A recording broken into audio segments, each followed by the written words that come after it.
नमस्कार। आज हम लोग पढ़ेंगे शिक्षा नीति के बारे में। आज हम लोग जानेंगे भारतीय एजुकेशन पॉलिसी के बारे में। आज हम लोग बात ऐसा क्यों कर रहे हैं? आज हम बात इसलिए किया जा रहा है क्योंकि एक नेता है जिनका नाम है संजय राउत। संजय राउत ये महाराष्ट्र के नेता हैं और ये भाषण दे रहे थे सदन में, तो इनके द्वारा बहुत ही अच्छी बात की गई शिक्षा पे भी और समाज पे भी।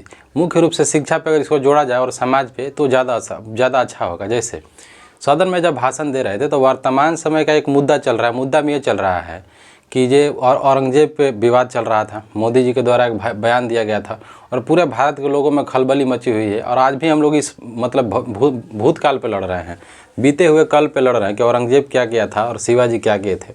तो उस पर जब लड़ाई हो रही थी, अभी विवाद छिड़ा हुआ क्योंकि महाराष्ट्र में दंगा भी हुआ था इसी चीज़ को लेकर, दो गुटों में विवाद होता है। तो इनके द्वारा भाषण दिया गया, जो संजय राउत है इनके द्वारा बहुत ही अच्छी बात कही गई। उस बात में ये कहा गया इनके द्वारा सबको सुनना चाहिए और सबको इस पर अमल करना चाहिए। जितने भी भारत के लोग हैं, पक्ष हो या विपक्ष हो, जितने भी जिस धर्म के भी लोग हों, इनकी बातों को समझना चाहिए। इनके द्वारा कहा क्या गया है। जब ये सदन में भाषण दे रहे थे, इनके द्वारा यही कहा गया कि जो बीजेपी है, बीजेपी जो है औरंगजेब का कब्र खोदना चाहती है। बिल्कुल सही बात है, आप उसका कब्र खोद दीजिए। अगर आप लाल किला ढाना चाहते हो उसको भी गिरा दीजिए। यानी जितनी भी मुगल काल की स्थापत्य कला बनी हुई है, अगर आप चाहते हैं उसको गिराना तो गिरा दीजिए, बहुत अच्छी बात है। लेकिन आपका केंद्र में भी आपका सरकार है और राज्य में भी आपकी सरकार, आप गिराइए, लेकिन आप हमारे बच्चों को मत लेके जाइए।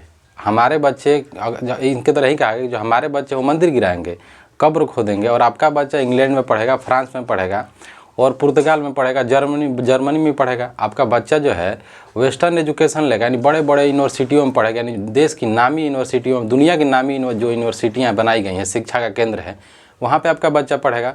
और हमारा बच्चा मंदिर गिराएगा, मस्जिद गिराएगा, मस्जिद खोद के वहाँ से मंदिर निकालेगा और औरंगजेब का कब्र खोदेगा। क्योंकि ये सब इस समय हो रहा है।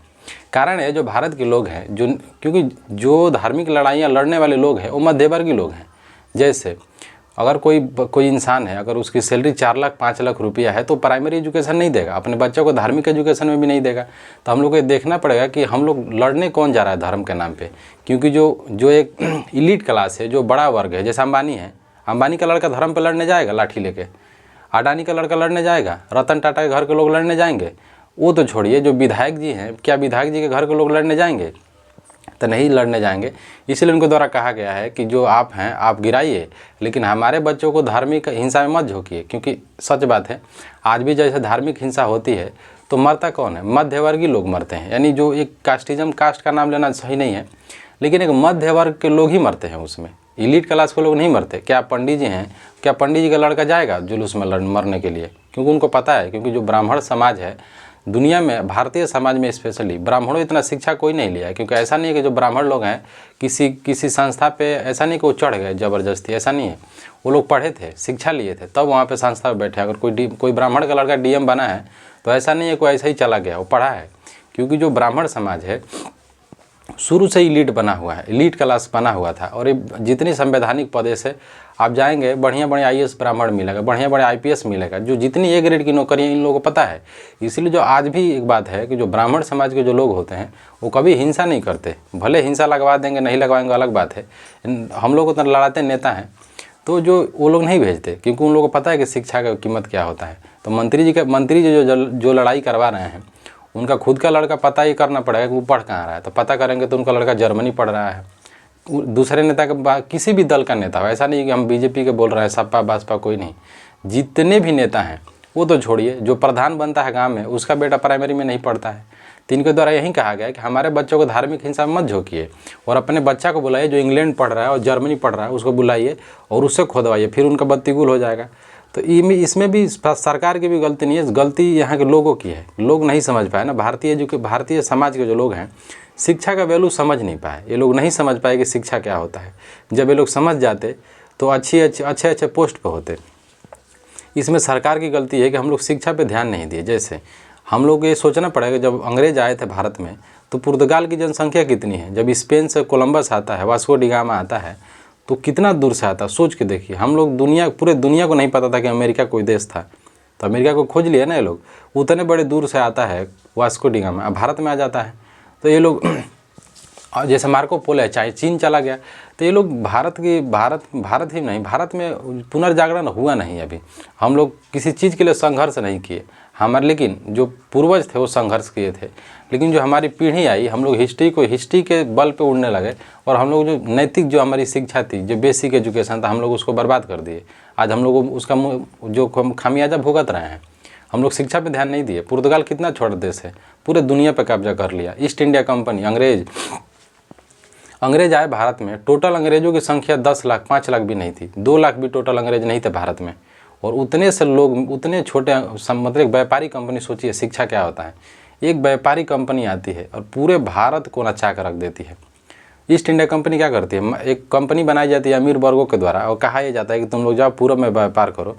पूरब में जब व्यापार करता है, जब आप इतिहास पढ़ेंगे तो जब ये लोग व्यापार करने आते हैं तो हद तो तब होता है कि लोग व्यापार करते हैं, फिर जब यूरोप में पैसा नहीं रहता है तो जो वहाँ से सोना चांदी आ रहा था तो भारत को लाभ हो रहा था, वहाँ के अमीर वर्गों के द्वारा कहा जाता है कि एक काम करो, तुम सारा बुलियन लेके जाओगे तो हम व्यापार कैसे करेंगे, व्यापार नहीं हो पाएगा। तो यहाँ के जो, अब अगर भारतीय लोग होते तो घबरा जाते कि हम लोग करें क्या, लेकिन अंग्रेज़ क्या किए, अंग्रेज अब ईस्ट इंडिया कंपनी क्या सोच रही है कि यार कुछ ऐसा करते हैं कि यहीं से पैसा लें और यहीं पे व्यापार करें। क्या किए वो लोग, बंगाल को जीत लिए 1757 में। बक्सर का युद्ध होता है, मराठों को हरा दिए। मराठा इतनी बड़ी साम्राज्य, मराठों को हरा दिए ये लोग। जो सिख सरदार थे उन लोग को हरा दिए, मैसूर पे कब्जा कर लिए, बंगाल पे कब्जा कर लिए। तो ये होता है शिक्षा का नतीजा, क्योंकि जिसका कुछ नहीं है वो पूरे भारत को नचा कर रख दिया। 200 साल तक अंग्रेज कब्जा किए थे और 200 साल तक बंदर बना कर रखे हुए थे। वो लोग जाति या धर्म नहीं देखते थे, मारते थे सबको बराबरी। तो हम लोग को समझना चाहिए कि कितना दिन हुआ हम लोग आज़ाद हुए, 75-76 साल अभी हम लोग को आज़ादी हुआ। हम लोग इतना उड़ रहे हैं, हम लोग शिक्षा पे काम नहीं किया। आज भी हम लोग उसी, जैसा होता है ना सामंतवादी जो सोच होता है, उसी में हम लोग फंसे हुए। हम लोग विकास नहीं किए। आज भी हम लोग राजनीति में लड़ रहे हैं। राजनीति से हमारा क्या विकास होगा। एक चीज़ और कंसेप्ट बना हुआ है जो भारतीय लोग हैं, उन लोगों को ये लगता है कि जो सरकारी नौकरी उससे कल्याण हो सकता है। आप सोच के देखिए कि सरकारी नौकरी ज़्यादा से ज़्यादा 2% है और तैयारी कितने लोग कर रहे हैं। तो भर्ती निकलेगा, जैसे अभी मास्टर की जो भर्ती निकली, शिक्षक की जो भर्ती निकली थी, भर्ती में फॉर्म डाले थे लगभग 17 लाख लोग। जब पास कितने लोग किए, 170 100 कुछ लोग पास किए, यानी उसका 1% भी नहीं निकला। 1.5 लाख भी लोग पास नहीं किए थे। तो सोच के देखिए, जब 17 लाख में से 1% लोग कामयाब हो गए तो 90% कहाँ गए, 99% लोग कहाँ गए। तो ये सोचना पड़ेगा, हम लोग को ध्यान देना पड़ेगा। हम लोग वाणिज्यिक शिक्षा नहीं लिए, आज भी हम लोग सरकार के भरोसे बैठे हुए हैं और सरकार भी उसी में दौड़ा रही है। अगर सरकार क्या करेगी, अगर सरकार शांति से बैठ जाएगी तो आप बोलोगे ना कि रोज़गार दो, तो रोज़गार कहाँ से देगी सरकार। इसीलिए धर्म में उलझे रहो, जाति में उलझे रहो। दुनिया कहाँ से कहाँ चला गया। जो नासा है अभी बस जो है सुनीता विलियम्स हैं, कहाँ से कहाँ आ गई, 9 महीना रह कर वहाँ पे आ गई। और जो अमेरिका है, नासा में 1960 में रीसेटेलाइट लॉन्च व्हीकल होता है, कि यानी एक ऐसा सेटेलाइट होता है अगर आप भेजेंगे और ठीक वैसे ही जहाज बन के नीचे भारत उतर जाएगा। हम लोग उस पर विकास नहीं कर पाए। 1960 में वो बना लिया था और सेम प्रोसेस अपनाता है।